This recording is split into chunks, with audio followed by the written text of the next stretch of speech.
உத்தரப்பிரதேச முருகன் கோயில் இருக்கா? குஜராத்ல ஏதாவது முருகன் கோயில் கட்டி இருக்கிறியா? முருகனுக்கு ஏதாவது நீ வடநாட்டுல ஏதாவது செஞ்சிருக்கிறியா? உனக்கு முருகனுக்கு என்ன சம்பந்தம்? உன் கட்சிக்காரனுக்கு முருகனுக்கு என்ன சம்பந்தம்? ஆக எந்த ஒண்ணும் இல்ல. டெல்லியில முருகன் பேர்ல ரோடு போட்டிருப்பியா நீ? டெல்லியில இருக்கக்கூடிய தமிழர்கள் முருக பக்தர்கள் இருக்கிறவங்க 7000 வீடு இடிச்சிருக்கிற நீ. டெல்லியில இருக்கக்கூடிய தமிழர்களோட வீடு 7000 பேர் வீடு இடிச்சிட்டு தமிழ்நாட்டுல வந்துட்டு நான் தமிழனுக்கு நல்லது பண்றேன், முருகனுக்கு நல்லது பண்றேன்னு சொல்லி இந்த பித்தலாட்டத்தை ஏன் செய்யறான்?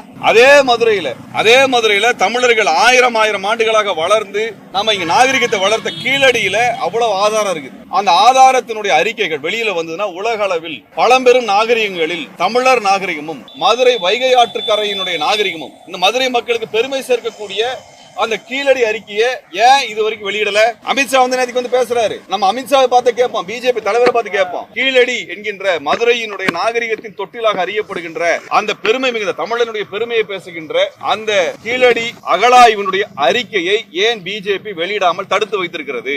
ஏன் மறுக்கிறது? இதைத்தான் நான் கேட்க விரும்புறோம். நீ தமிழன் மேல அவ்வளோ உனக்கு மரியாதை இருக்குதுன்னா கீழடி அறிக்கை வெளியிட வேண்டியதானே? ஏன்னா கீழடி அறிக்கை வெளியில வந்ததுன்னா நாம் குஜராத்தில் இருக்கக்கூடிய அவன் சொல்லக்கூடிய இந்து நாகரிகத்தை விட பழமையானவர்கள், சரஸ்வதி நாகரிகத்தை விட பழமை. சரஸ்வதி நாகரிகம் ஒரு நாகரிகமே கிடையாது, அப்படி ஒரு ஆறுமே கிடையாது. இல்லாத ஆற சொல்றான், இல்லாத நாகரிகத்தை சொல்றான். ஆனா இருக்கிற நாகரிக தமிழர் நாகரிகத்தை சொல்ல மறுக்கிறான்.